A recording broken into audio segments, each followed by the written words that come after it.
Hello friend, welcome to my YouTube channel Assam English Study. মৰমৰ ছাত্ৰ ছাত্ৰীসকল আজি মই আলোচনা কৰিম ইংলিছ গ্ৰামাৰৰ এটা গুৰুত্বপূৰ্ণ বিষয় নেৰেশ্যনৰ ওপৰত আলোচনা কৰিম। মৰমৰ ছাত্ৰ ছাত্ৰীসকল আজিৰ বিষয়টো অত্যন্ত গুৰুত্বপূৰ্ণ, তোমালোকে মনোযোগ সহকাৰে আজিৰ ভিডিঅ'টো চোৱা। আজি মই আলোচনা কৰিম যদি ৰিপৰ্টেড ডিসিছৰ বাক্যটো ইন্টাৰগেটিভ সেন্টেন্সত থাকে তেনেহ'লে কেনেকৈ ডাইৰেক্ট নেৰেশ্যনৰ পৰা ইনডাইৰেক্ট নেৰেশ্যন কৰিম। মৰমৰ ছাত্ৰ ছাত্ৰীসকল ইয়াৰ আগৰ ভিডিঅ'ত মই ইয়াৰ ওপৰত নীতি নিয়মসমূহ লিখি দিছোঁ, বুজাই দিছোঁ। তোমালোকে সেই ভিডিঅ'টো চাই লোৱা। ভিডিঅ'ৰ ডিছক্ৰিপশ্যনত লিংক দিয়া আছে, তোমালোকে তাৰ পৰা চাই লোৱা। আজি মই সেই নীতি নিয়মসমূহ আজি মই এক্সাম্পল সহকাৰে আলোচনা কৰিম। মই আজি কেইটা এক্সাম্পল লৈছোঁ, সেই এক্সাম্পল সহকাৰে তোমালোকক আজি মই বুজাই দিম। এতিয়া আমি লেট নকৰি আলোচনা কৰিবলৈ আৰম্ভ কৰোঁ। মৰমৰ ছাত্ৰ ছাত্ৰীসকল আজি মই আলোচনা কৰিম যে ডাইৰেক্ট নেৰেশ্যনৰ পৰা ইনডাইৰেক্ট নেৰেশ্যন কেনেকৈ কৰিব লাগে যদি ৰিপৰ্টেড ডিসিছৰ বাক্যটো ইন্টাৰগেটিভ সেন্টেন্সত থাকে। সেইসমূহ আজি মই এক্সাম্পল সহকাৰে আলোচনা কৰিম। মৰমৰ ছাত্ৰ ছাত্ৰীসকল হয়তো তোমালোকে ইয়াৰ আগৰ ভিডিঅ'ত পাইছা, মই ইয়াৰ আগৰ ভিডিঅ'ত আলোচনা কৰিছোঁ যে যদি ৰিপৰ্টেড ডিসিছৰ বাক্যটো ইন্টাৰগেটিভ সেন্টেন্সত থাকে তেনেহ'লে কেনেকৈ ডাইৰেক্ট নেৰেশ্যনৰ পৰা ইনডাইৰেক্ট নেৰেশ্যন কৰিব লাগে ইয়াৰ ওপৰত মই নীতি নিয়মসমূহ লিখি দিছোঁ। আজি মই সেই নীতি নিয়মসমূহ এক্সাম্পল সহকাৰে অলপ ভালকৈ বুজাই দিম। তোমালোকে এই ভিডিঅ'টো চোৱাৰ আগতে ইয়াৰ আগৰ ভিডিঅ'বিলাক তোমালোকে চাই ল'বা। এই ভিডিঅ'ৰ ডিছক্ৰিপশ্যনত লিংক দিয়া আছে, তোমালোকে তাৰ পৰা চাই ল'বা। এতিয়া আমি আৰম্ভ কৰিম যে কেনেকৈ ডাইৰেক্ট নেৰেশ্যনৰ পৰা ইনডাইৰেক্ট নেৰেশ্যন কৰিব লাগে। সেই নীতি নিয়ম আজি মই এক্সাম্পল সহকাৰে আলোচনা কৰিম। মৰমৰ ছাত্ৰ ছাত্ৰীসকল তোমালোকে ভালকৈ লক্ষ্য কৰিবা। চাওক, 1 নম্বৰ এক্সাম্পলত দিয়া আছে যে he said to me do you want to go now. এই বাক্য সেন্টেন্সটোত কি কৈছে যে তেওঁ মোক কৈছিল তুমি এতিয়াই যাব বিচাৰানে। মৰমৰ ছাত্ৰ ছাত্ৰীসকল এই সেন্টেন্সটো কি ইন্টাৰগেটিভ সেন্টেন্সত আছে। এতিয়া আমি ডাইৰেক্ট নেৰেশ্যনৰ পৰা ইনডাইৰেক্ট নেৰেশ্যন কৰিম।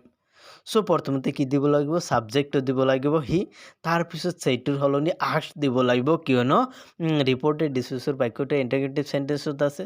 তাৰপিছত মি, তাৰপিছত কোমা অৰ্ধকমা উঠাই দি কি দিব লাগিব, ইফ দিব লাগিব কিয়নো এই ৰিপৰ্টেড ডিসিছৰ বাক্যটো টু বি ভাৰ্বৰ 24টাৰ যিকোনো এটা দি প্ৰশ্ন কৰা বুজাইছে, ইয়াতে ডু দি প্ৰশ্ন কৰা বুজাইছে। তেনেহ'লে যদি টু বি ভাৰ্বৰ 24টাৰ যিকোনো এটা দি প্ৰশ্ন কৰা বুজায় তেন্তে ইনডাইৰেক্ট নেৰেশ্যনত কি দিব লাগে, ইফ দিব লাগে ইন্টাৰগেটিভ সেন্টেন্সৰ ক্ষেত্ৰত। তাৰপিছত ডাইৰেক্ট নেৰেশ্যনৰ ডুটো উঠাই দিম কিয়নো যদি ৰিপৰ্টেড ডিসিছত যদি ডু দি ডাজ দি প্ৰশ্ন কৰা বুজায় তেন্তে আমি যেতিয়া ডাইৰেক্ট নেৰেশ্যনৰ পৰা ইনডাইৰেক্ট নেৰেশ্যন কৰিম সেই ডু দি ডাজ তুলি দি বাকী বাক্যখিনি এছাৰ্টিভ সেন্টেন্সত কৰিব লাগিব। এতিয়া আমি ইনডাইৰেক্ট নেৰেশ্যনত ডুটো উঠাই দিম। তাৰপিছত এতিয়া আমি এছাৰ্টিভ সেন্টেন্সত কৰিম। ৰিপৰ্টেড ডিসিছৰ বাক্যটো ইন্টাৰগেটিভত আছিল, এতিয়া কি কৰিব লাগিব, এছাৰ্টিভ সেন্টেন্সত কৰিব লাগিব। এছাৰ্টিভ সেন্টেন্সত প্ৰথমতে কি ছাবজেক্ট দিব লাগিব। ইয়াতে ছাবজেক্ট কি হ'ব, ডাইৰেক্ট নেৰেশ্যনত ৰিপৰ্টেড ডিসিছত কি আছে, ইউ আছে। যদি ডাইৰেক্ট নেৰেশ্যনৰ ৰিপৰ্টেড ডিসিছত সেকেন্ড পাৰ্চন থাকে তেনেহ'লে ৰিপৰ্টিং স্পীচৰ অবজেক্টৰ ৰূপ বহিব ইনডাইৰেক্ট নেৰেশ্যনত। ইয়াতে অবজেক্টৰ ৰূপ কি হ'ব, আই। তাৰপিছত ডাইৰেক্ট নেৰেশ্যনৰ ৰিপৰ্টেড ডিসিছৰ বাক্যটো যিহেতু প্ৰেজেণ্ট ইনডিফিনিট টেন্সত আছে তেনেহ'লে ইনডাইৰেক্ট নেৰেশ্যনত কি হ'ব, past indefinite. I wanted to go then.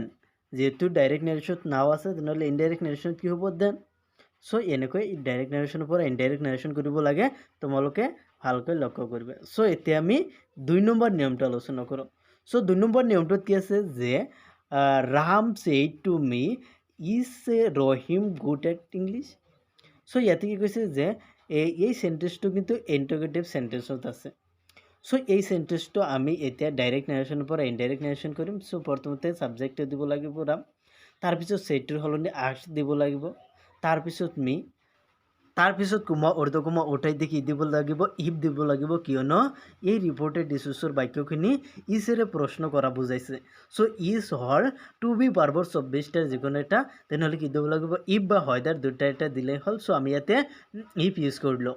তাৰপিছত বাকী অংশখিনি ইন্টাৰগেটিভ সেন্টেন্সৰ পৰা এছাৰ্টিভ সেন্টেন্স কৰিব লাগিব।